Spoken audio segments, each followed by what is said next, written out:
This episode of the Nerf Herder Council is brought to you by Audible. Visit audibletrial.com/NHC for your 30-day trial and a free audiobook download.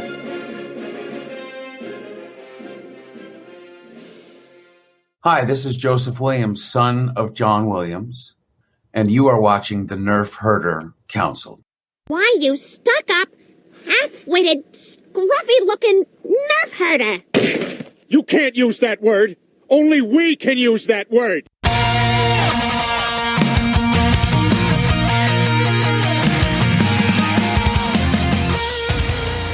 You're tuned in to the Nerf Herder Council, your source for Star Wars opinion, conversation, and debate. Featuring your hosts, JT. Stormtrooper armor deflects everything except Orback hooves. They're like a horse version of Thomas the Tank Engine. AJ.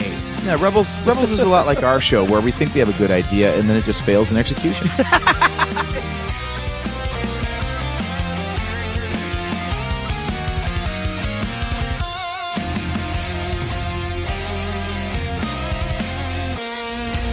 On this episode of the Nerf Herder Council, we're going off script from our usual content and giving our thoughts and memories of the events of September 11th, 2001. This is the Nerf Herder Council.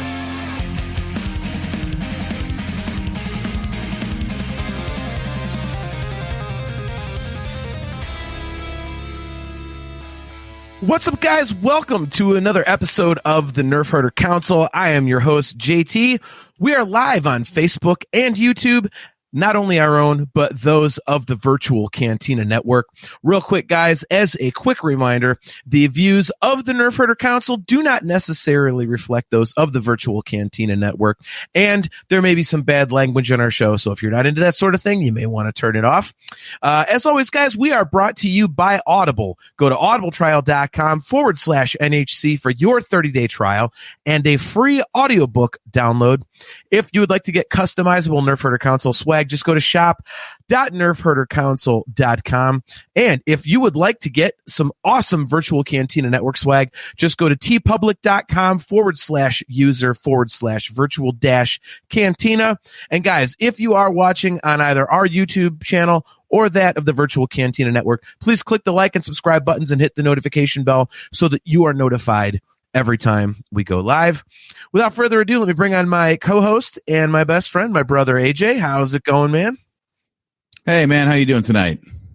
I'm doing good. It's I mean, as good as you can. Yeah, sorry, we usually come on hot and fun, but this isn't the topic for it, so I wasn't really sure how to say hello tonight. I know. Yeah, it was hard writing up the show descriptions because I was kind of the same way. I was like, well, how do you intro this sort of thing and how do you talk about it? But yeah, I mean, right off the rip, let's just, before we get to our special guest host here, for those of you guys who haven't been fans of the show very long, we have been doing the show since December of 2015. So it's our 10th year doing this. And to my knowledge, we've never done a serious episode, quote unquote. So this is This is a first for us, but we kind of decided, it's a very solemn day. I myself I hate to call myself a historian for this stuff, but I have read a lot of books and watched a lot of documentaries, and we have some personal stories about it. And so, it's something that's, always a day that it's a day of remembrance, and I make sure to always, I watch the ceremony from the Freedom Tower, so I had that on my earbuds while I was working this morning. So yeah, it's an important day, and I think, I think it's important to remember. And so AJ and I kind of wanted to just, have a discussion about it for a change and kind of swerve off of our normal goofiness and just be serious and kind of show the day the respect that it deserves, I think. Mm-hmm. Yeah, absolutely. It's 23 years on from the events, and I don't know how your social feeds were today. Maybe I'm not following the right stuff, but everything that was being thrown at me was almost nothing having to do with 9/11 whatsoever. Like, it's just another day now. It's amazing how fast people move on from these sorts of things. Yeah. And that's something I definitely want to get into, because I think I have a lot of thoughts about that, and I don't know that it's necessarily people's fault per se. I didn't see a lot of, remember stuff today, but I saw a lot yesterday of, all the people, going to bed and not, waking up, and it's their last day type of thing, that whole post. So Kale McLeish, good to see you, man. Kale says, that said, if the views of the Virtual Cantina Network don't meet up with terrorists suck, there are much worse problems than a bit of bad language. It's funny. Percy Engine Productions 061 says, hi, good to see you. Thanks for tuning in. Mm-hmm. Chastity has a story that she is posting here in pieces, and then we'll get to our special guest co-host, who actually has a very, very personal connection to it, to 9/11. Chastity says, I was 11 when 9/11 happened. I remember it very clearly because we had to write about our experiences about it in middle school as a school project. My English teacher made us write a different one too a couple years later. I still have my report somewhere. I went to school that morning like normal, and my neighbor kid ran up to me and said some planes crashed into a building. He was obsessed with the military and army planes specifically, so I responded with, and they were what kind of planes? So, do you have the rest there? I do not. I said he got mad and told me that a normal airplane took over and they crashed it into a big building in New York. The bell rang. This is on Facebook, by the way. There's a character limit to what we can see on StreamYard, so I can't put it on screen, unfortunately. But the bell rang, and we went to class where the teachers kept trying to keep us calm and distracted, but it wasn't working. The school was on lockdown. All we knew was that some planes had been hijacked and that all planes were being grounded. My classroom was in the portable, and it was my day to take the roll to the office. I had to walk all the way around the outside of the school. A plane flew over the school as I was getting to the front of the school, and I screamed and started running inside. I turned in the roll if I could go back to my class through the halls and not outside. I had to be escorted through the halls. After school, my mom was home. She normally worked until 7. She was sitting frozen in front of the TV, watching the news as they replayed the crashes. My older brother came home from school and was just sobbing. My mom just kept saying it reminded her of Kennedy being assassinated, how frozen the world seemed. Yeah, I think, the gravity of it and the situation itself, I think, having not, obviously, you nor I have lived through Kennedy, even though we actually have an extremely personal connection to that day. Our grandmother, our grandmother died that day of brain cancer a couple hours before Kennedy was shot. Yeah, I would have to think, the effect on the country was, fairly similar. So, Mark Truax tuning in. Good to see you, man. I haven't seen you in a while. It says, I was a firefighter in New York on 9/11. Good Lord. Should have you on too. Yeah. Wow. Yeah. That's a story I'd like to hear. Yeah. So, speaking of having somebody on, let's just, bring him on. You know him, you love him. He is one of our very, very best friends here on the show. He is responsible for this lunacy being on the Virtual Cantina Network. He is, of course, Spencer Jawitz. What's up, man? Guys, thank you so much for having me on tonight's episode. I know it's not the usual shenanigans, first and foremost, that we show on the Virtual Cantina Network, or the general, lack of a better word, bullshit that you get from the Virtual Cantina Network or from the Nerf Herder Council. But it was very important to have this episode, and also tell some of my story about 9/11 around what that happened. But thank you very much for having me here tonight. It's an honor always to be on your show, but it's an honor to be on this episode in particular. No, appreciate it, man. You're always welcome here, and it's appropriate, because as you said, you were there. I mean, you like Mark have experience with it, why don't we start there? Why don't you give your story about that day? So that day, I was living at my parents' house, and I was going to grad school at Long Island University CW Post out on Long Island. And my parents' house is in Great Neck, New York, which is overlooking the Long Island Sound. If you are a fan of literature, it's East Egg from The Great Gatsby. So Great Neck is East Egg, and West Egg is Port Washington, which is the next town over on the sound. So you have a direct view from the water in Great Neck to the Whitestone Bridge. So I remember it was a day off from school, and I had the TV on in my bedroom, and I remember like seeing something. Like my eyes are like half open. I keep it, shut, whatever. My mother knocks on my door and runs into my room and said, a plane just hit the tower. Look in our backyard. You could see the smoke over the trees. Wow. So not only were I able to, see the smoke from there and start freaking out about that, but the only thing I could particularly think of at that time as well, because I was a TA in the theater department at my school, was my students.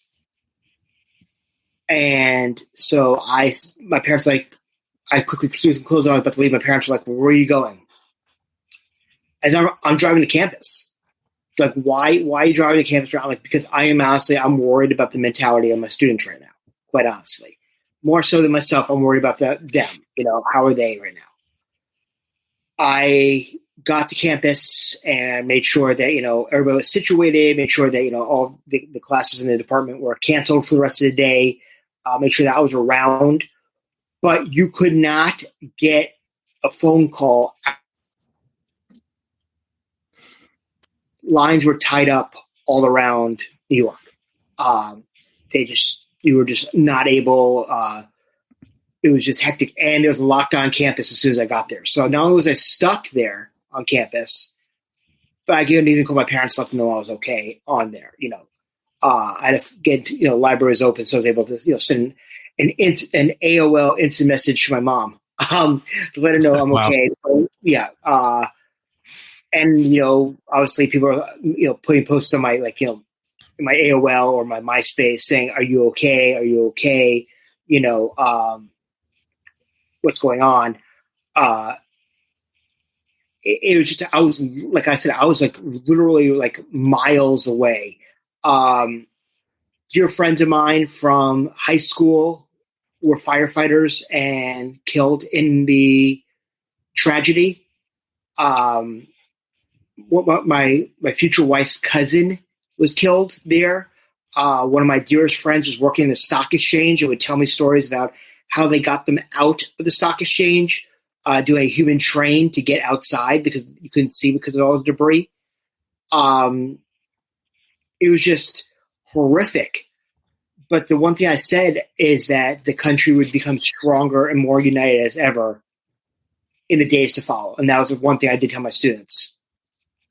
And I was right in that scenario, is that I've never seen the country, regardless of your political affiliation, everything going on in the country and the world, I had never seen the United States as strong and as well as united as it was when we were faced with tragedy.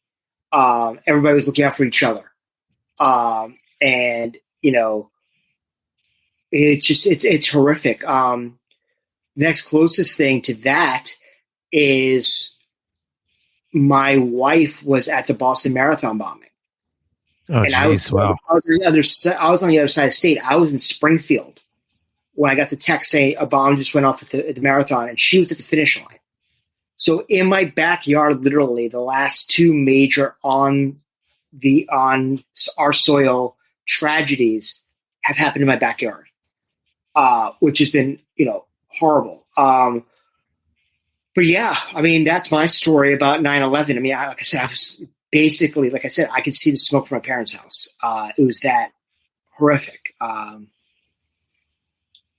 You were talking about earlier is, if people are kind of moved on, people don't forget. People always, I think, remember, but people also are dealing with it in their own ways per se. It's not like, I mean, how many people see ads for D-Day? I'm, just throwing that out there. I'm just saying that, all these different Yeah. Unfortunately, we deal with tragedy in our own ways, and we remember it in our own ways. And as long as we're remembering in our own ways, then that's the most important thing, to have, because this is like you said, this was the first real major on American soil catastrophe that we had in our generation. We're not talking about our parents' generation, which was obviously Kennedy, like you were talking about earlier. But this was our generation. This is like some of us were, in grad school and college and high school. One of your members said that they were 11 years old when that has, and well, I'm just going to say, get off my lawn because I'm the correct old man. Right. I gotta make the laugh. But still, I mean, it's affected all of our lives, and to this day, if you want to think about it, every time we're traveling to Star Wars Celebration, we're remembering 9/11 because security was not what it was like back then as it is now. Yeah, very true. It's really mind blowing. Yeah. It all started then. It all started then. Literally, it all started then. Taking off the shoes, the whole emptying your pockets, taking your belt off. That's all come from travel in 9/11. And one of the planes came from Boston. It came from Logan, like where I am, which is crazy in itself.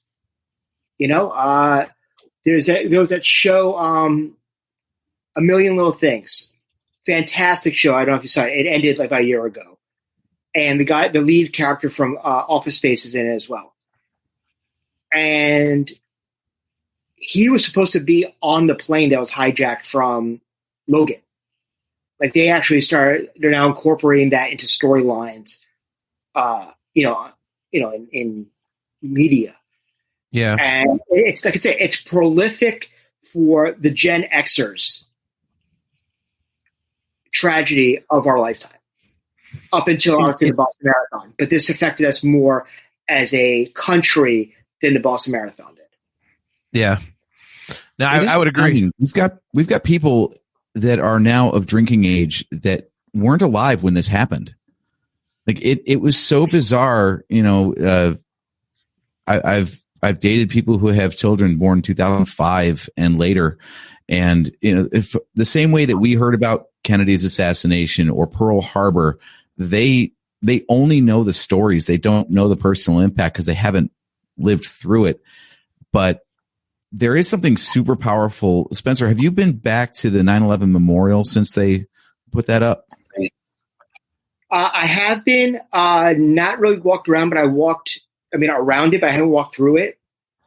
But it was interesting because a couple of months ago, I was clearing out. I don't know how I found my old MySpace account. I don't know why it's still up there. But I would love to find mine. That's where I met my wife. I found a picture of my grandfather with my cousin and I. I must have been about 11 years old, up on the top floor of the World Trade Center of Tower 1. Oh, jeez. And I posted it because obviously I was also trying to remember my grandfather. But that was the only time I ever went to the towers at all. Like you live in New York, you very rarely go to any of the the tourist traps. I've never been. Stuff, yeah. I've never been to Statue of Liberty, and I grew up in New York. A lot of people in Boston don't really go into the city and go do stuff. The people in Chicago who've never been to Wrigley Field. It's there. So why? That's the mentality. I can go anytime, but Floridians don't go to Disney and so on. Yeah. Yeah. But, like I said, I found a picture of my grandfather. There was one time I did something. He took my cousin and I. We were reminiscing about that. I had not been since, but like I said, I walked around it one time at night. I didn't want to walk through it, that evening. I was out for the evening. I was, probably a little intoxicated. I was gonna say Spencer was drinking, is what you're saying. Right. Well, here's something you'll appreciate is that once I got off campus in grad school and I finally let us off there, the first thing I did was I ran to a karaoke bar. So I did karaoke the night of 9/11. Wow. Got drunk. I actually sang a Bridge Over Troubled Water, which, okay, that's not the most uplifting song, but that was the only one I could think of to put down. All right. But yeah, no, I mean, like I said, I've had family friends, people I went to high school with, and my wife's cousin. Their names are all up on the wall over there. It's amazing how that shaped our country, literally our country. Because up until, like you said, Kennedy, when have we had a legitimate terrorist attack on our own soil? Yeah. And I think, talking about like the remembrance of it, I think that's the thing is that's one thing that I've learned is, when we talk about Kennedy, and I saw someone also make the Pearl Harbor reference this afternoon as well. And I've realized that, having lived through 9/11, you can read about it and you can hear stories about it. But unless you lived it, there is it's different in a way that you just can't explain. And I think the one thing that makes 9/11 unique, and I want to get to some comments here in the chat here in a minute because we got people tuning in. I'd like to have them be able to tell their stories too. But I think the thing that's unique about 9/11 is that it's, to me, Pearl Harbor, like you can go down, to Hawaii.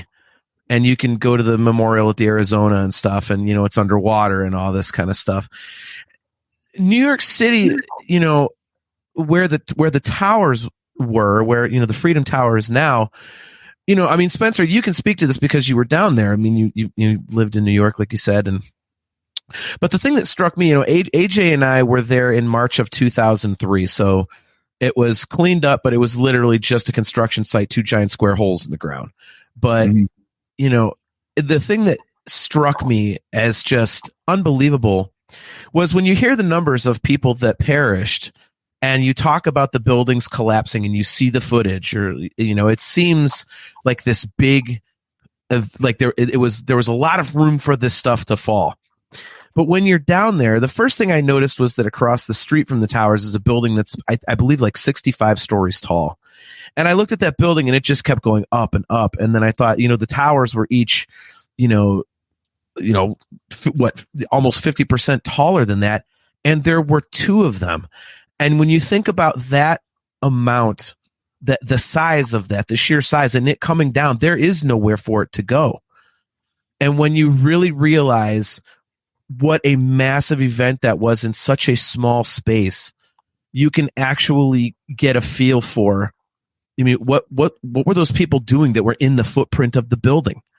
How the hell did they, did anybody survive that was, able to run and all that kind of stuff? And, I mean, it's extremely poignant to me because of that. Like, you can actually, it's a little more tangible, something like World War II, you can go to the memorials and all that stuff, you see all that stuff, but it's so large that you just don't know. You can't really get a solid grasp on it. The Kennedy assassination, it was the president. And we've never been through something like that. We've had, presidents have been shot at, we had the whole Reagan thing when we were little kids. I mean, hell, even most recently, I mean, I think people really discredit how important of an event that could have been, when Donald Trump got shot at. Those sorts of things don't happen, but it's one person. It's not this huge thing, in a small space that affects so many people at once. And as you said, Spencer, like it affected the country, but it also changed it. And it sounds like such a hyperbolic thing to say, but it really isn't. And for those of us who were there, like you said, like in college and all that, like, I was 25, AJ was 22. So we were obviously very aware of what was happening. And, travel now is different. You do think about it when you go through the airport and stuff. And, it's just an incredible thing to have lived through. And I really wish there was more attention given to it. I'm one of those that believes that today should be a national holiday. Personally, I've always believed that. So I'm in that camp, but I can understand a little bit people younger than us that, Cale said he was 3 when it happened and stuff. And, my stepson was, what was he at that point? A couple months old. My stepdaughter was 6. Of course it's not going to hit them the same because, they don't understand what they're going through. But, for us, I think where this one is different is that being in the modern era, and by design, it was covered by the media in real time. You had radio reports of Pearl Harbor and then newspapers the next day. The way this was orchestrated was deliberately. We've got comments here in the chat about, and we all have that same thing where we hear something like, oh, a plane hit the World Trade Center. And my first thought was some pilot screwed up horribly. Yeah. Like I did not think terror attack. I thought some pilot and also it just said a plane. It didn't say, a Superjet, a Boeing 747, whatever it was. I forget what the plane type was. A commercial jetliner smacked the building. I thought it was, a Cessna or some little like single. Yeah, that's what I thought. I mean, AJ and I worked at the same place, Spencer, and people started like, we were both call center type people, and people started circulating the news, and all they said is that the news said a plane hit the World Trade Center. And I was like, what kind of a nitwit in a little single engine plane hits the World Trade Center?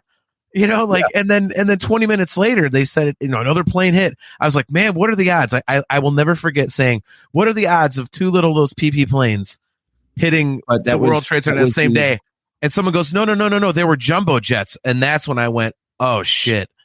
Yeah, that was sorry to say, but that was the brilliance of the attack. Was it was designed in 2 phases so that all the media attention would have cameras on the buildings when the second one hit. I mean, because of that, we've got footage and coverage in real time and people's stories and cell phone footage from the ground.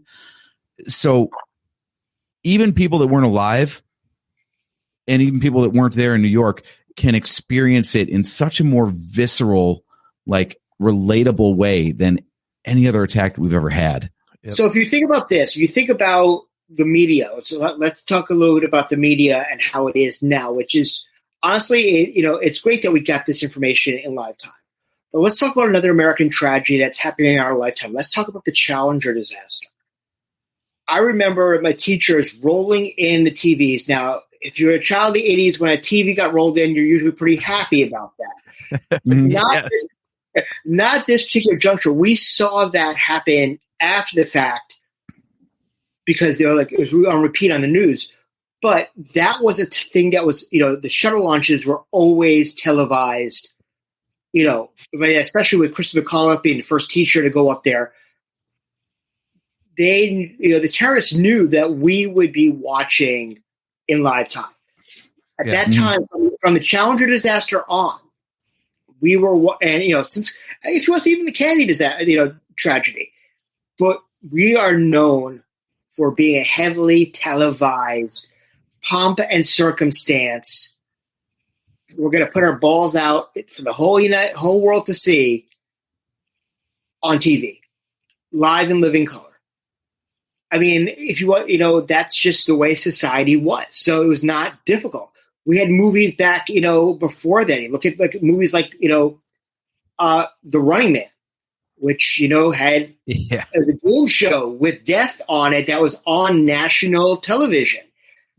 That was our society. It was all voyeuristic intentions at every single time. They were not stupid about what their intentions were. It's to see what's happening in live time and put real fear. But what I don't think that they realized is twofold.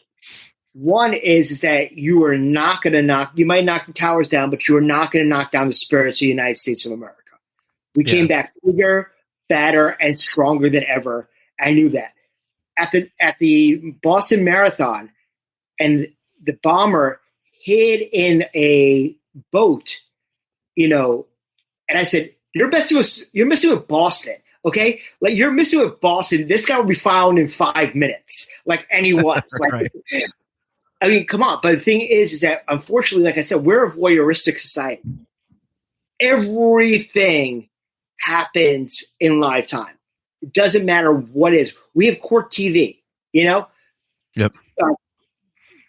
You see things that are happening on television. You never would have thought about that. There's that one episode that I hate talking about from Black Mirror on TV to prove a point. I don't want to talk about what happened in it because it ruined the whole show for me. I never watched another episode from the first episode ever of Black Mirror. If you saw that episode, you know exactly what I'm talking about. And everyone's like, oh, you don't you gotta watch it afterwards. No, I will never watch another episode of that show because that messed me up.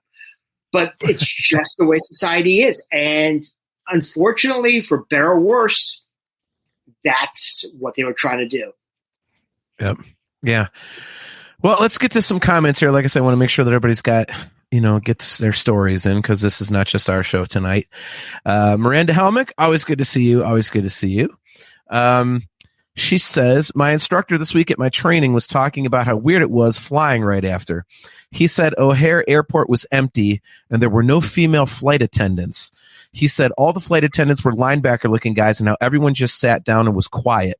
To this day, I can't comprehend how the events of that day happened. Kale McLeish says, I'm someone that didn't really hit. Mom and Dad told me they turned on the news when the first plane hit, thinking, what a terrible accident. And then seeing the second one hit live. That's, like I said earlier, he said he was 3 at the time. He said, too young to understand what any of it was about at the time. Now I'm older. I understand what I lived through, but still not to the extent of it all because I wasn't really there at the time. Yeah. And like to our point, Kale, like, if you're not living it, it's just a different experience that you can't really put into words. Miranda says, yeah, I watched the second plane hit live too. I thought the first plane was a terrible accident too. Yeah, that was the weirdest thing. I was like, it was just surreal. Well, we hit the Pentagon. We're like, bullshit. I know. Yeah. Yeah. Literally. Like, oh, that just happened. Like, yeah, that reminds me, I got to bring up my Facebook page. Our uncle has a story about that because he was actually in the intelligence community when this all went down. But Percy Engine Productions 061 says, Mom told me that when 9/11 happened, Dad came into the bedroom and said, New York's under attack. And she thought he was being stupid till she came out and saw what was happening. Chastity Crawley, she says, my grandma compared 9/11 to Pearl Harbor. She was in Hawaii during Pearl Harbor. My grandparents were engaged, so she should have been where it happened, but she had gone to town for something. Yeah, that's like, we still got a couple more comments I'd like to get to, but I mean, Spencer, AJ, and I were told a story when we were there in March of 2003, and we were talking to one of the police officers working the corner there, and he said that had been his corner for years. Well, he and his wife got married like late August or early September, something like that, of 2001. And he said she worked on, I believe, the 100th floor, 101st floor. One of the very top floors is where she worked, in one of the towers. And he said they were supposed to come back. Hopefully I don't get all emotional because this always gets me. They were supposed to come back from their honeymoon on September 10th and go back to work the morning of the 11th. And he said, if we would have done that, we'd both be dead because she'd have been in the tower and I'd have been running in there to save people. But they decided that they were having such a good time on their honeymoon that they decided to stay an extra day.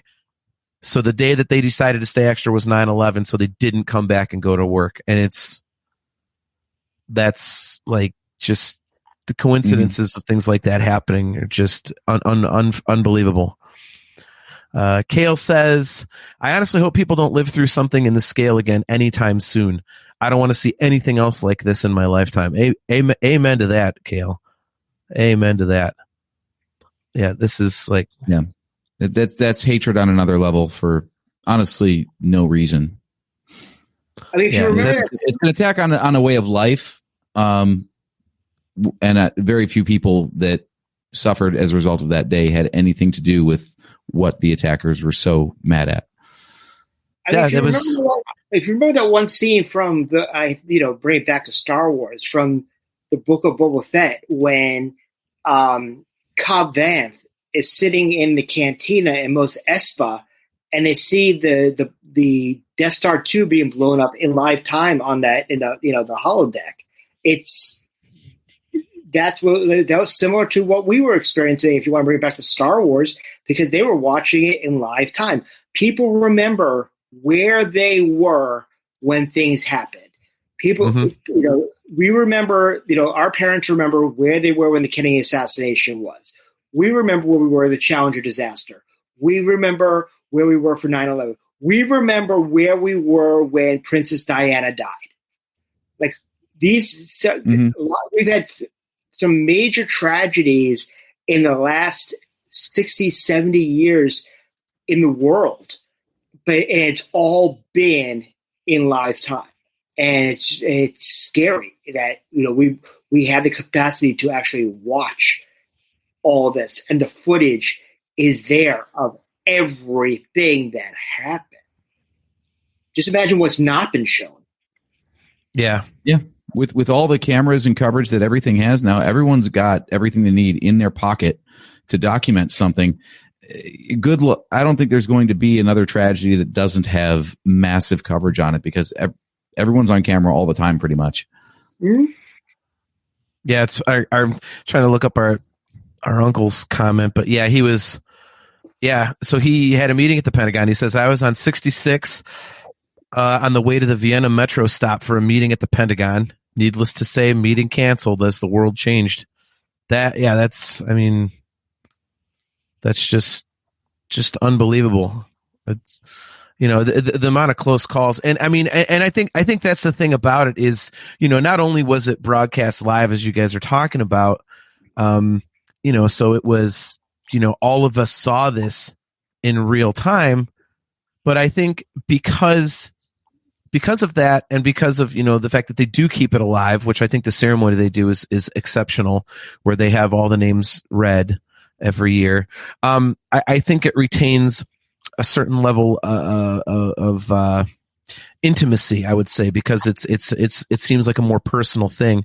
And I know when AJ and I were there, they had a wall erected all down one side, and it was a plywood wall, and people had just posted pictures of loved ones and messages, and even still some people saying, hey, if you know anything, they just couldn't grasp the fact that they were gone. And the one that always gets me, of course, me being me, there was a dog, a rescue dog that, that was a rough one. And, I said he was a good boy and stuff. And, the most unbelievable one for me, which really sucked. And I think that, and to me, it's always spoken the most about the AJ, like you just said, like the innocent people that were killed. There was a mom who posted a picture of her child. It couldn't have been more than like a few years old, and she had wrote on the picture, it said all he did was go to school that day, and that will forever stick with me, because that basically says it all. And there were so many of those types of sentiments on that wall. And one of the things that I am the most proud of is, I think that wall and everything that was on there is somewhere. And we were in New York City because my band was showcasing for 15 major record companies those few days. And so we said we want to go pay our respects. And well, AJ had made custom t-shirts for our band that were like New York City themed in the logo and whatnot. And we had probably about 20 or 30 fans drive from Cleveland, Ohio, all 8 hours to come support us at these shows. So there's probably a crew of like 30 to 40 of us that did this trip together, and all of us signed one of the t-shirts, and it got stapled up to that wall. So it was kind of a really cool way to pay respects to that, and kind of, put a little bit of our hearts into what people were feeling. So yeah, but that wall and that picture, that little boy, and and again, the picture of the dog, because it is me. There's so many stories like that. And again, when you listen to and watch the ceremony, like, that they have every year, and they have family members say a little speech, and you can tell that it's still fresh for them.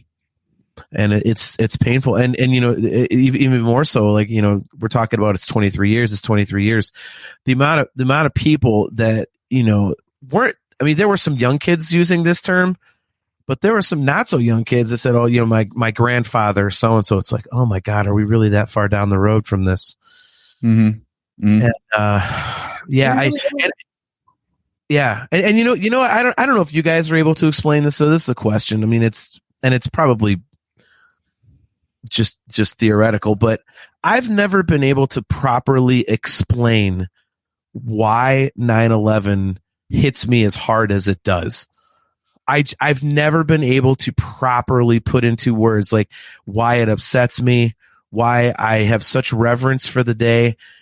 I can't figure it out. It's weird. So I don't know if you guys have theories as to why someone would feel that way, but that wasn't directly affected by it. But I've never been able to put my finger on it, but it is just the most solemn day in my life that I'm aware of. We lived through a major American tragedy that happened on our soil.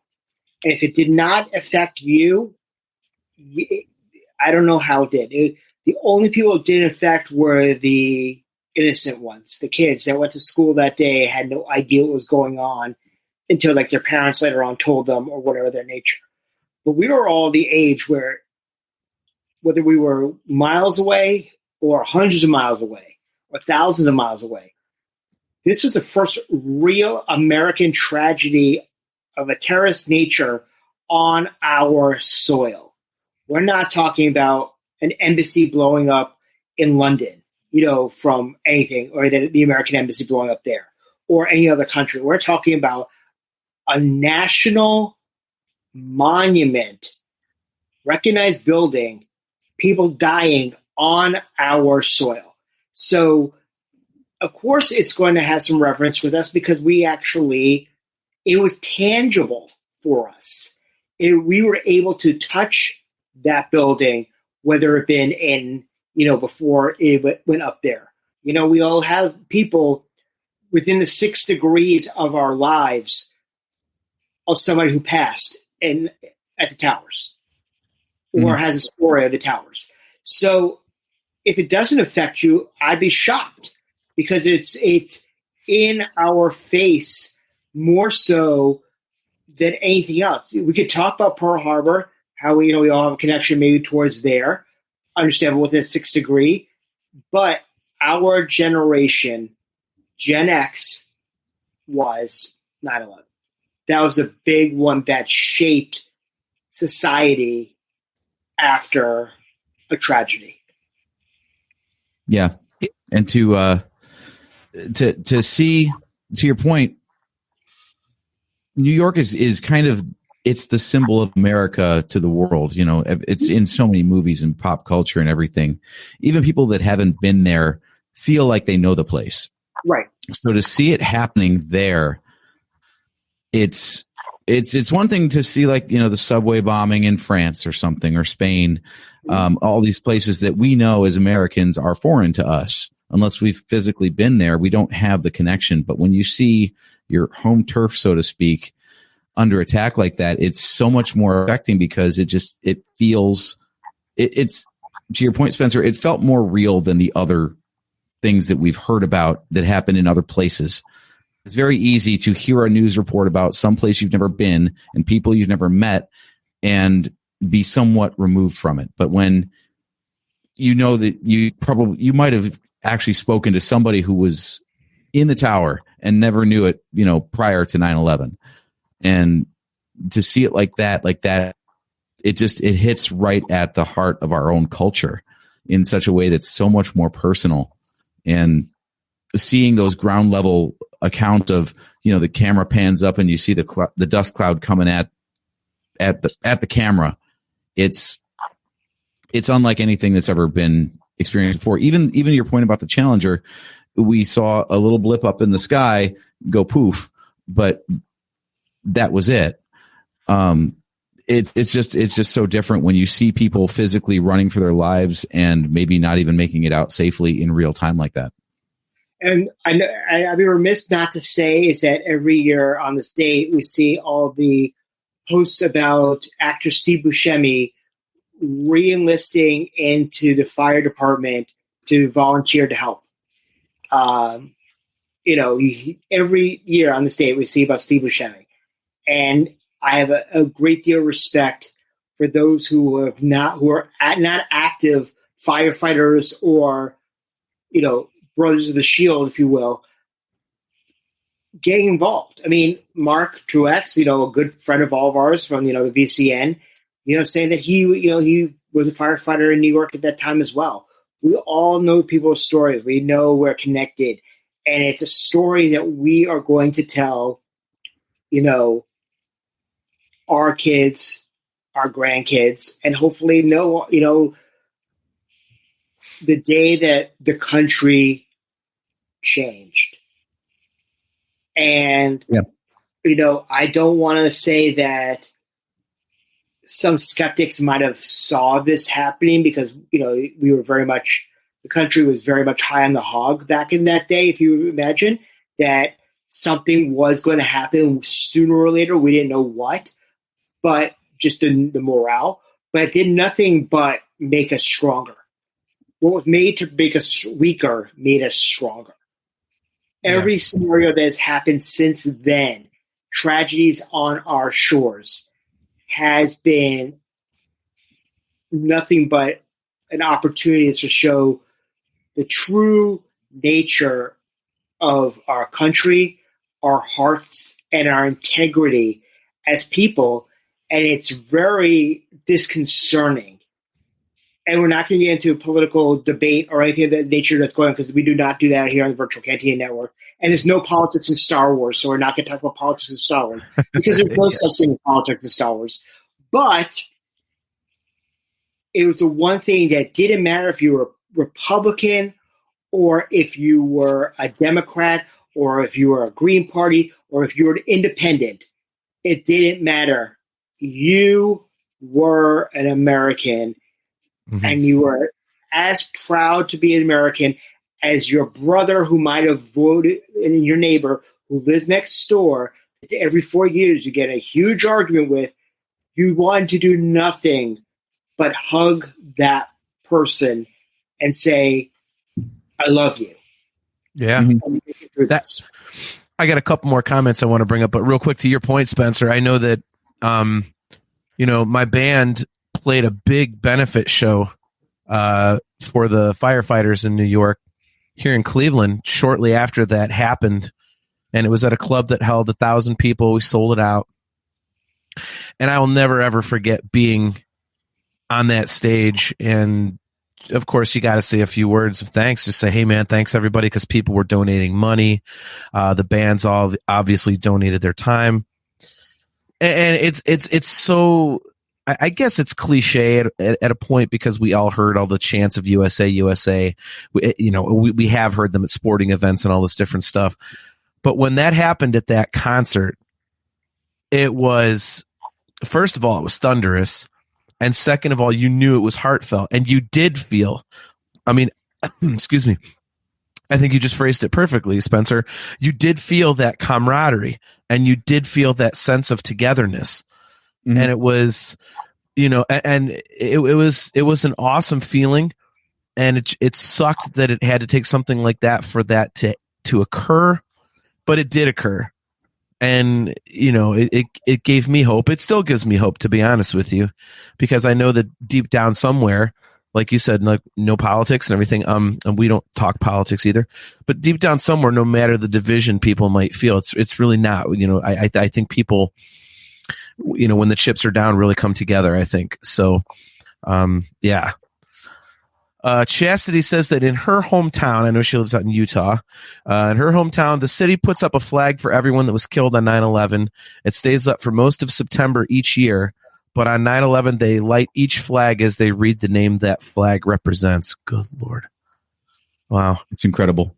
Yeah. John Phillips, good to see you, man. He says, to your point, Spencer, we all saw it on TV. We didn't see Oklahoma bombing or the original Trade Center bombing when it happened, only afterwards. And then Miranda, this is something I wanted to get to, so I'm glad you bring it up. Being a first responder myself, and thank you for that always. Being a first responder myself, I always think about what first responders went through then and after. I don't know how some of those people mentally recovered psychologically, we shouldn't have to rationalize such an unrational event. Yeah, I wanted to talk about that because I did a brief little guest spot on a show here in Cleveland earlier today, the Seth Williams show, and we talked about it, and we talked about the word heroes. And I think, one thing that was brought up was, Flight 93. I think, I think that doesn't get talked about as much as it should. We are focused on, the trade center because of, the size of the building and the amount of loss of life. But, the Pentagon, got hit, obviously, as we know. But Flight 93, you had a bunch of people who pretty much knew what their fate was and decided to do something anyway. And I think that is something that should always be talked about because, taking down that airplane or at least trying to take it over, knowing what they knew that, 3 planes had already hit national landmarks. And, they basically surmised they're probably going to the White House or going to Washington with this one. I can't imagine the fortitude that it had to have taken to decide we're going to do something about this, and especially I tip of the spear, the first guy going down that aisle, he knows what is probably in store for him. And it's just unbelievable to me. And I think it is a perfect example of, what we believe in ourselves to be as Americans, and also what, I'm not sure how to phrase this properly, but it's, when we think about 9/11 and we think of the first responders and the people that, quote unquote, that did something about this, I think they should be the first ones, some of the first ones we think of. And I don't think they are, but I think that is such a display of courage. Because even the people in New York City, some of them, they weren't aware the building was coming down. They were just like, let's get the hell out of here, or let's go help people get the hell out of here. It wasn't in their minds, hey, this thing's going to collapse. But the people on Flight 93 absolutely knew what, where they were going, where this was going to end for them, and they still did it. And I mean, Miranda says it perfectly. She says, those are regular people being heroes. Yeah. And I just think that is such an unbelievable part of the story. And, could you imagine if they had gotten all the way to Washington, what that would have looked like to see the Capitol or the White House as just a smoking hole in the ground? What a visual that would have been. I hate to phrase it in these terms, but hopefully you know where I'm coming from. What a quote unquote win that would have been for the terrorists. It'd be almost like if you were to take, England, for example, if we watch, V for Vendetta, over here in the United States, with the whole Guy Fawkes Day over in England, talking about blowing up Parliament in Big Ben, which is, a symbol over in England, we have something that stands for, and it's like the symbol of that country, then anything of that time or in that country would have been, the fact that they got the towers, they didn't get they were going towards, DC. If they got the White House, it would have been bad. I think it would have been worse if I'd have to say that it was not a horrific act of terrorism and, a complete tragedy. But like you said, if something happened to the White House, I hate to imagine what life would be today, honestly. Yeah. Whoever had the football at that time, if they were still alive, probably would have pressed the button. Yeah. Yeah. They, the people on Flight 93 really, the heroism doesn't just stop at taking the plane down. Because of that target, they had already hit at the population of America and put the fear into all of us. Because normally when we hear about tragedies and massive loss of life, it's military. You know, it's not regular people being attacked, not here. So they had already put the fear in us because we knew that we were in the crosshairs. But to strike, to your point, at a symbol of our government, of Western civilization and democracy as we know it, that would have had shockwaves all around the world in an entirely different degree. Because we've already seen terrorist attacks before and heard of them, and life goes on, unfortunately, in a dismissive way. But to see the seat of government of the most powerful nation in the world attacked like that would have been so much more terrifying to everybody on the planet. Because at that point, if the White House can get hit like that, then no place is safe. Yeah. So those people on Flight 93 were heroes in so much more than just the loss of life that they endured and prevented by their actions. It's also the culture that they preserved. Yep. Nick Hall says, I was in 4th grade and we were rounded up into class groups by grade. It was explained to us what terrorism was.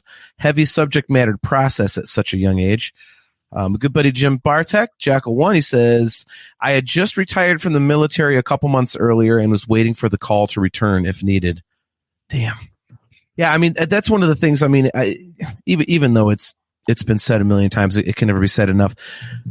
Just, I mean, the first responders. I mean, I've seen so many documentaries and there's so much footage, and just those people going up. And I think what gets missed sometimes is, of course you could say, well, that's their job. You could dumb it down to that. But you know what? I think they knew there was no way in hell that they were getting that fire put out up there. And yet they were still headed up there to do something. It was very much a hopeless situation. And they just kept doing what they had to do. And I know that that's their job. And we you want to say, well, that's, what they signed up for and everything like that. So it's, that for them, that's normal. To them, they think, oh, that's normal, but it's not. I mean, that will always just be unbelievable to me. And it's just a testament to the human spirit. It's a testament to the selflessness, that those people have. So again, Miranda, thank you. One of the most heartbreaking things that I've seen in all of the, documentaries and videos and stuff that I've come across was, firefighters. I don't remember if it's police as well, but I know at least firefighters, they have like little locator things that they wear, and they tweet, to, hey, if they're lost somewhere, the tweet people can kind of locate them or whatever. At least back, I don't know if it's changed now, but back then that's what they had. And there was one of the documentaries, I think it was the National Geographic one, they were showing the morning after, and at Ground Zero, it sounded like a flock of birds. You just heard hundreds of these things, if not thousands, going off all at the same time. And you basically knew what it meant.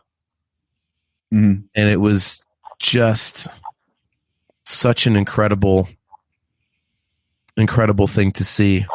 And, like I say, it's just, I wish I could put into words why it affects me the way that it does. It honestly confuses me. Because it's just, I feel so emotional about it. And full disclosure, AJ, you know this. I'm one of those people who's like, I hate people. I love pets. Mm-hmm. I'm a dog person. Like, I think people could be a-holes and dogs can't. I'm one of those. So maybe this is just such an incredible loss of life and such a human tragedy that it even cuts through someone who's a little jaded like me. I wonder sometimes if that's what it is. Honestly, I'm the same way.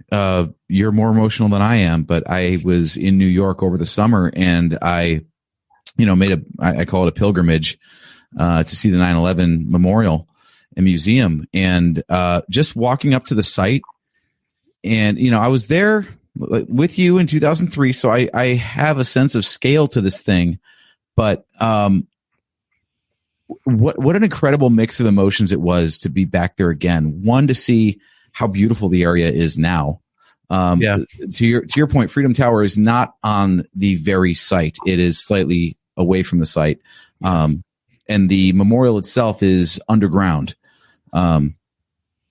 They've left the footprint of the two towers there, and they are waterfalls that cascade inward, and they have all around the perimeter the names of all the victims that day. And then you go and take stairs down into the underground section, like where the subways run and stuff like that. And that's where the memorial is. The sheer scale of it, one, you have to see it in person to believe it. No amount of footage is going to do it justice. And I told you that one thing they did very well was, yes, there are all kinds of tributes all over the place, and the original footprints and the substructure of the buildings are intact there. So you can actually go up and see them, and actually, in some cases, put your hand on it and touch the actual remaining structure. But then inside, where the actual buildings would have been, they have the true memorial where there's no cameras allowed, there's no recording of any kind, and it takes you through, much like when we went to that Titanic exhibit down in Columbus at COSI, where they give you like a time lapse kind of thing, whereas you're walking through the events proceed. And it's incredible because as we have all lived through this, we know what we felt as it was unfolding in our thoughts and feelings throughout the day. I didn't want to go in there. Just even like seeing the intro bits of it, I wanted to turn around, and they have exits throughout the whole thing because it's overwhelming. But I felt like I had to, like it would be so chicken shit of me if I can't even go and watch an account and experience that compared to all the sacrifices that people made that day to save others and so on and so forth. And, they've got recordings of 911 calls and police that are back and forth. Yeah. There's even a section that is deliberately off the walking path, and they say it's a trigger warning, and I'm getting choked up just thinking about it. But they actually have footage of the jumpers. These people they were cut off. There was no stairwell access anymore, and they just chose to jump. And they had notes that they had left for their families. Oh my God. And just so when we say like 9/11, never forget. If you ever go to that place, you won't. You can't.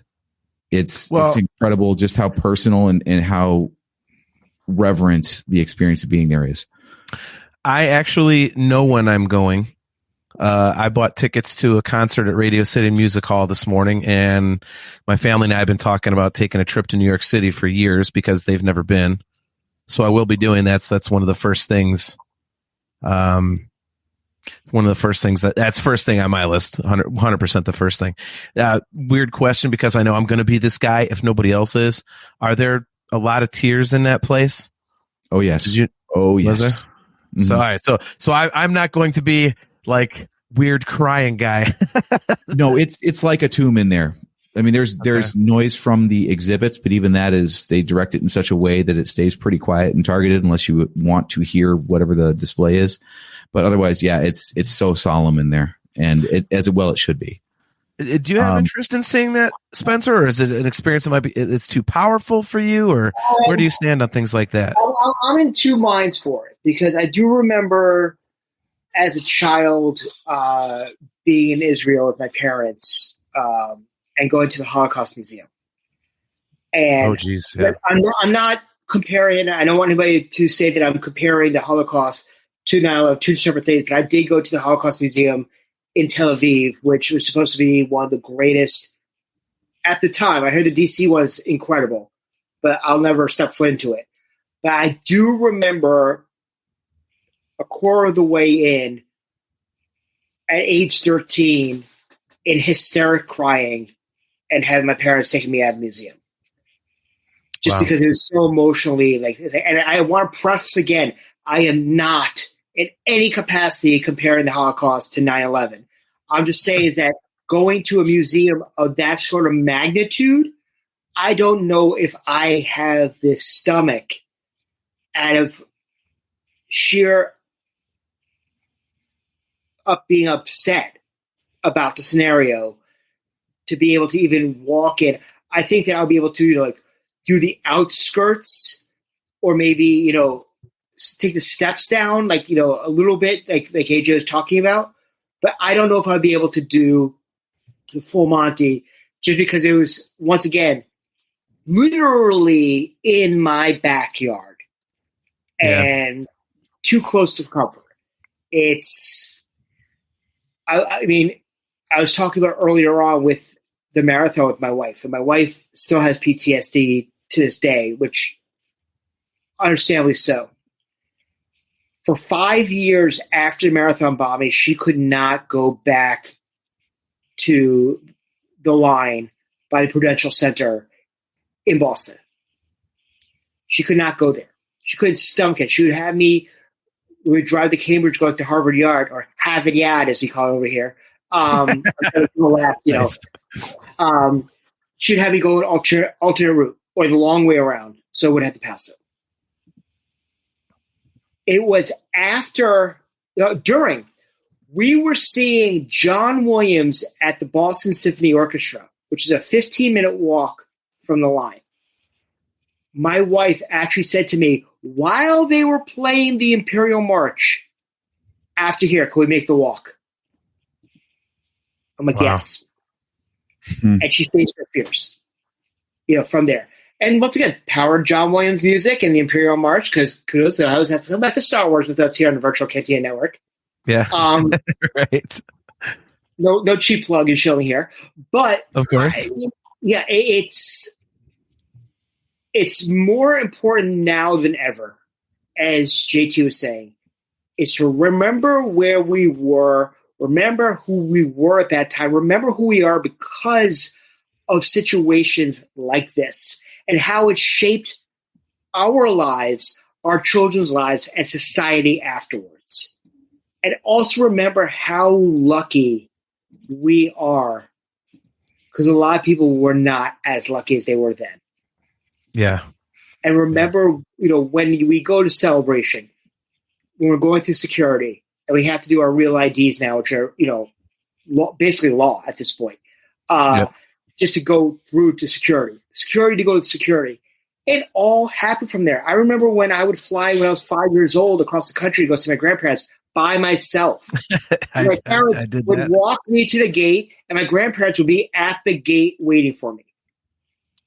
I remember being on a Company Minor on a plane. Those sort of things don't happen anymore, and this is all from 9/11.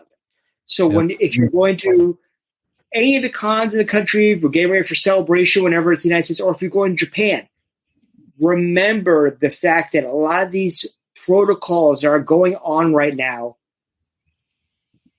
are because of this.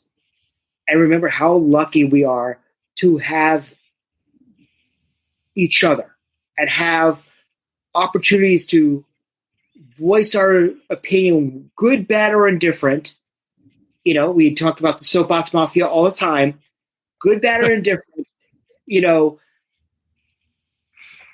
We are all the same when it comes down to it. And if you really want to come down to it and tie this all back together, Star Wars can be as divisive as politics. We all know this. But our love of Star Wars as a whole, as a concept, as a feeling, and a love is what brings us all together and what brings us all to Celebration, regardless of where you come from. So regardless of where you come from and how you feel, every American on September the 12th was proud to be an American, proud to put up a flag, because you never saw so many flags except for Memorial Day or the 4th of July. Yeah, true. And it was up for a very long time. I am very proud to be an American. I'm very proud of where we come from. I'm very proud of where we are, and I'm very proud of where we're going. And I'm very proud that we have a society right now that we can talk about our emotions, and it is okay to not be okay, but being okay with not being okay. Because I can tell you before that time when we were growing up, it would have been frowned upon for JT to be on camera right now crying. Yeah. Honestly, that's oddly enough. Yeah. We are in a time right now where it is okay to not be okay, and it's okay to be an emotional wreck and to get it out and have a group of people with a common love. And it doesn't have to be Star Wars. It could be the United States. It could be any other franchise out there. It could be a sports team, even as delusional as those people who watch the Browns. Gonna get dumped off the show. I'm hovering. I'm hovering on that button, man. I know. I had to watch up. It's heavy stuff here. I'm doing some serious heavy shit here. But I wanted to make people laugh. I wanted to make you guys laugh. Talk about too soon. Jeez. I know. But the fact is that we have each other. And we can all talk about our connections to these great tragedies. We can also look at, from these tragedies, where we have come up and how we have grown as a human race, good, bad, or indifferent, in various directions. But always remember, where were you on 9/11? Yeah, totally. Yeah, it's rough, man. Yeah, I don't know how to follow that up, but except for to say that, I really want to see. I think for all the reasons that you say, Spencer, I think that's why I want to go through the memorial. I mean, the historian in me, or history buff, I should say. I can't say historian, but for that reason, I want to see it. But I think, like AJ said, it's there's a reverence there, and I think as emotional as I will get, I feel like it's kind of like my duty as an American to go through and show respect, there and make it through everything, and good on you, mate. If you're able to. I will say that they do put a positive spin on it. It's not just the history of that day, it's the history of that site. So it follows on from 2001 and through all the rebuilding efforts and the tributes and how the memorial came to be on that site. So you see it, that part is inspiring, as you see obviously everything that led up to the events of the day. Spencer, to your point, they have footage of airport security and the terrorists passing through. It might as well be a card table. I mean, there's like nothing to it. It's amazing that this didn't happen soon. But then once you get through the heavy part in the day itself, then it talks about the recovery efforts afterwards, which in some ways is a lot harder, obviously, because eventually it stops being a search for survivors and just clearing out the bodies.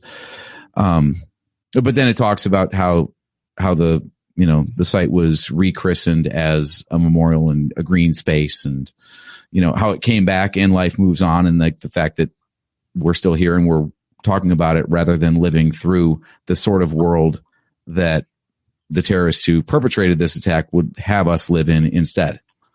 So it is not uplifting, but at least inspirational in the way the experience finishes itself up. So at least when you leave, you're not still sitting in the filth of that day, the emotional weight of it all. And you actually get reminded that, hey, you're here now.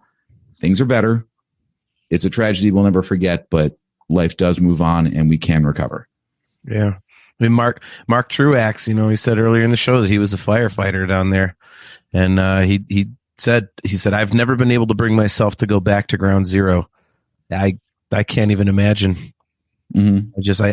I can't even imagine what you had to go through back then, man. But I don't know whether to say thank you or I'm sorry or both or which, but I guess honestly it's both. So that's brutal. I can't even imagine. Yeah. Yeah, like I say, I'm excited to go there just because I feel like it sounds stupid to say, but it kind of feels like part of my duty as an American.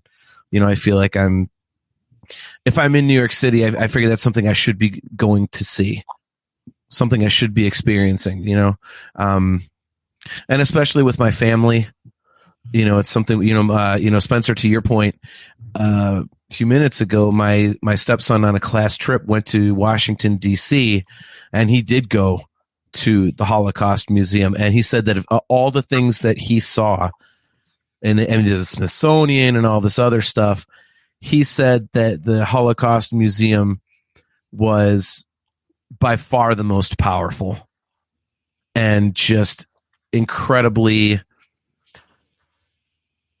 I don't really. I mean, the only word to use is powerful because right. He said they've got the pile of shoes and stuff like that, and and again, like just something of that magnitude. So you were saying earlier, like you're not trying to compare the Holocaust to 9/11, and nobody. I know nobody thought that, but I think, but I don't think they're too far apart because it's such an enormous human tragedy. Obviously, the Holocaust is on a whole different level. You're talking about 6 million people as opposed to 3,000, but the sentiment is there as being something that should never have happened, something that was just born of hate and just really disgusting. But yeah, it's going to be interesting to see, AJ, like you said, you hadn't been back since 2003. So now, it'll be next year. What is it? 25. So it'll be 22 years since I've been there. And, yeah, it's just, that's just, unbelievable. Yeah, I mean, Chastity, we should bring dogs into it since I'm a dog person. She says, AJ, you mentioning them stopping looking for survivors makes me think of the rescue dogs that were getting depressed not finding any survivors, so workers had to pretend to be rescued for the dogs. Yeah, I remember reading that. Yeah. Did you read that book, by the way, that I got you? I have not yet. I for the viewers out there, they have a gift shop, of course, and there's a whole book of impressionist art and stories about the rescue dogs of 9/11. So I started crying. So it's like, it got me right away, man.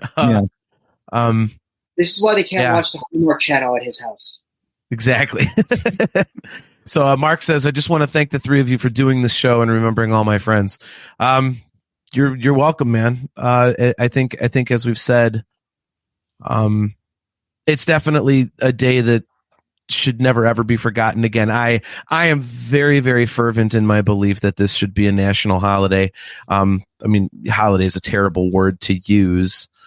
But I really think that it should be, a day of remembrance and a day of reverence and, just given more attention than it is.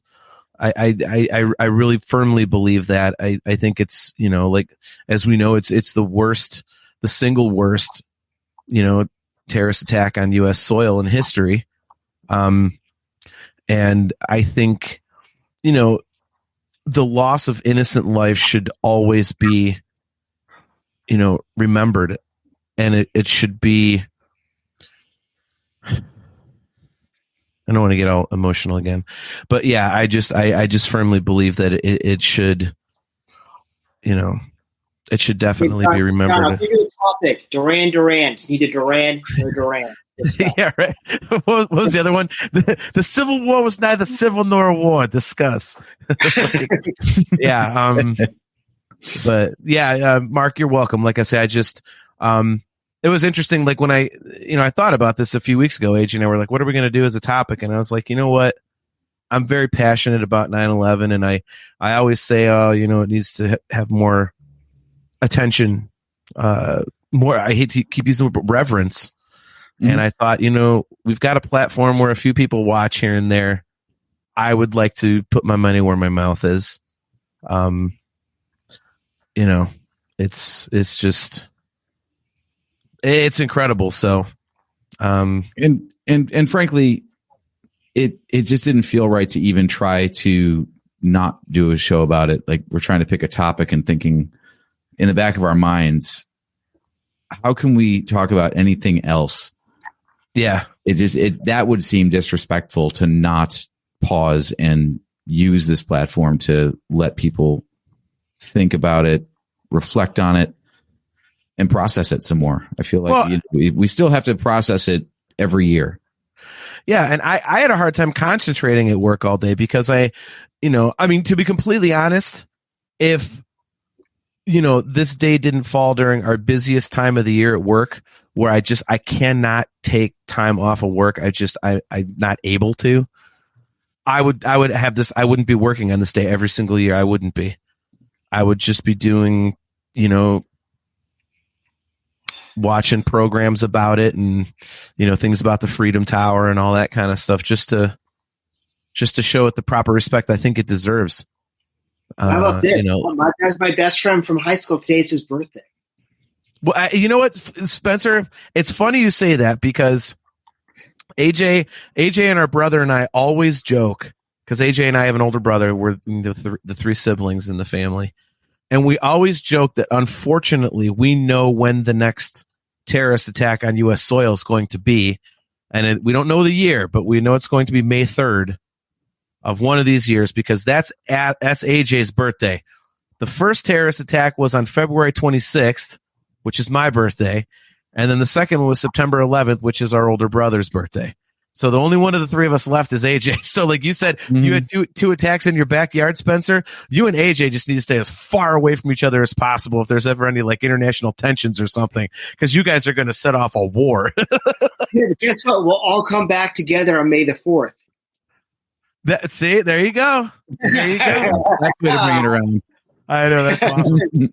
All right. Well, Spencer, do you have anything else before we put you back in the green room and close up shop here? No, but guys, thank you so much for having me on tonight. When you mentioned this subject, I wanted to come on and talk about, like I said, being in the area when that happened. Everybody, thank you so much for watching this episode. It's unusual than our usual lighthearted shtick that we're known for. Want to also plug that tomorrow night on the Virtual Cantina Watch Along, we are going off format and we're doing a tribute to the man himself, James Earl Jones. We didn't even get to that. Yep. The last of the 4 original Vaders to pass, if you think about that, between David Prowse, Bob Anderson, and Sebastian Shaw. James Earl Jones is the last one, the original 4. So tomorrow night we are going to be watching Empire Strikes Back, which we felt was the Very cool. Star Wars episode to watch, being the one that was the most diverse and prolific, thanks to the one line, and we all know what we're talking about. Yep. Later on in the year, when we do the movies that we are thankful for in November, we do have a plan to watch Field of Dreams. So join us tomorrow night at 9:30 Eastern, 6:30 Pacific on the Virtual Cantina Network, where we are going to be watching Empire Strikes Back. Then also don't forget that in 3 weeks, we have the final Bunta E special edition coming to you from Nashville, Tennessee as part of ICC Con. Very excited about that. Karaoke and a couple of extra signers that we're bringing to the con. If you're in Nashville or able to come to Nashville, hope to see you there. It's going to be a great time, an incredible original trilogy lineup. Same weekend, we're also running a meetup over at LA Comic-Con. And then obviously we have one for New York Comic-Con and our last big one at Rhode Island this year. So there's plenty of time there. There's plenty of programming on the Virtual Cantina Network. Stay tuned for more news desks as more information comes out about Japan 2025. We will be having a Not So Virtual Cantina there. And very excited about that. But once again, guys, thank you so much for having me on the show tonight. It was a pleasure, as always, talking to you, something outside of Star Wars, but, always bring it back to Star Wars, which is why we're all here. And like I said before, it doesn't matter where your entry point is to Star Wars. You don't have to like everything. You can love what you love. Just remember, at the end of the day, we all love Star Wars for whatever it is. And now no one fan is any more of a fan than the person sitting next to you. Mhm. Totally agree, man. Awesome. Well said. Thanks, guys. Appreciate it. Much love. Yep. We'll see you in a minute, man. Thanks, Spencer. So there he goes. There goes our very good friend Spencer Jowitz of the Virtual Cantina Network. Again, we've got to shout him out as being the guy that got us onto the Virtual Cantina Network. Very surprising invite when he asked us, "Hey, do you want to be on the network?" I was like, "What? Our dumbass is doing that?" Right. But yeah, It's Edberg joke. If you want to talk to me after the show, I'll be fucking surprised. Right. But yeah, and guys, to all you guys watching, any of you guys catching a replay or listening to the audio version, thank you for tuning in. Again, thank you, for, going a little off script and not doing, as Spencer said, our usual shtick. But again, I think that this was something that needed to be talked about. I definitely enjoy speaking about it and keeping the memory of all those people alive, all the first responders. And it also, again, as I mentioned earlier, kind of gives me hope, that, as divided as things can be, that it doesn't have to be that way. And that, somewhere deep down, all of us are still, one people. And, so I'm just glad we got to do this, man. This is very, very cathartic for me, I think. And, so thanks for going along with it, AJ. I know I didn't have to twist your arm very hard, but still. Nope. As much as we love our Star Wars and everything else, there are more important things going on sometimes. Yeah. So, all right. Well, with that, we will close up shop. Got to say thanks to everybody in the chat. Our good friends, Cale McLeish and Chastity Crawley. Mark Truax, always good to see you, man. Wish we got to see you guys more often than just celebrations. Maybe we'll have to road trip for something one of these times. Catch everybody. Mm-hmm. John Phillips, good to see you. Jackal1, Miranda, thank you very much. Nick Hall. All you guys, man, again, you guys make the show go, you guys in the chat. So we are going to be back here on Wednesday, September 25th at 8 p.m. Eastern Standard Time. And Chastity, this one's for you. We are going to be talking Harry Potter and the Chamber of Secrets. So we are doing the second of the Harry Potter novels / films. I actually just finished that one today again. I finished rereading the book. I tend to just, as soon as I get through Deathly Hallows, I tend to just go right back through. So that's kind of cool. I'm actually buying physical copies, like I said on the last episode. So also, as AJ pointed out to me, thank you very much, it also happens to be September, which is back to Hogwarts month. So it's another good reason for us to talk a little bit more Harry Potter with you guys. So, yeah. Jackal1 about one of my favorite characters, Gilderoy Lockhart. So, oh god, yeah, getting on. Yeah, we'll have to talk about this a little bit another time when it's appropriate. But Cale says breaking news: Disney being sued for Tarkin in Rogue One. Yeah, let's see. Apparently so. Yeah. Yep. Legal battle over using Peter Cushing's likeness. Why is this now coming out? 8 years ago. What the hell? Oh, I hate when people do that crap. And you know what, though? It's a little personal to me today because I had to go file a small claims court claim against somebody today, so I'm not happy about having to potentially screw somebody over. But, yeah. So, all right, man. Well, before we jump out, what else do you have? Nothing. I just want to thank everybody for hanging out for us on a very different kind of show tonight. It's good to know that you guys show up for all the topics and not just the fun ones. We're all human beings. We all got some stuff to unpack from time to time. So thank you very much for sticking with us and hanging tight. I'm not even going to bother with our usual social plugs or anything. Yeah. We'll get to it again next time. Yep. Yeah, so like we said, man, we'll be back here on September 25th at 8 p.m. Eastern Standard Time talking about Harry Potter and the Chamber of Secrets. Guys, as usual, we are brought to you by Audible. Go to audibletrial.com/NHC for your 30-day trial and a free audiobook download. And if you would like to get a free audiobook, there is a ton of really good 9/11 stuff on there. If you want to shoot us an email at nerfherdercouncil@gmail.com. I do have some suggestions. None of it is conspiracy theory stuff. It's all factual and some very uplifting stories and things like that.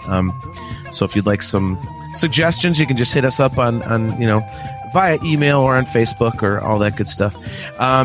If you'd like to get some customizable Nerf Herder Council swag, just go to shop.nerfherdercouncil.com. If you would like to get some awesome Virtual Cantina Network swag, just go to tpublic.com/user/virtual-cantina. And again, if you are watching on YouTube, click the like button, click the subscribe button, and click the notification bell so that you are notified every time we go live. So until the next time, guys, I am your host, JT. He is AJ. And how are we going to do this now that we're not doing like the Twitter handle thing? Because I don't use Twitter anymore. Oh, I still do from time to time. I'm at Drake Adams 579, and you can always reach the show at NHC Podcast. Oh, there we go. Okay. So usually I do my other show, and I'm just like, I'm your host, John. He is Brian, and we'll see you next time. I can't do that on this show. So, yeah, I'm JT. He's AJ at Drake Adams 579. So, Kale wants to know our Instagram handle. We would have to create one first. So, in order to have one. So, there, yeah, exactly, Kale Carpe Diem. So, all right, guys, and not to be a cheese ass one last time, but seriously, never forget. God bless all of the victims. God bless the first responders. God bless the families, and most of all, guys, God bless you, and God bless the United States of America. So we'll see you later, guys. Thanks a lot.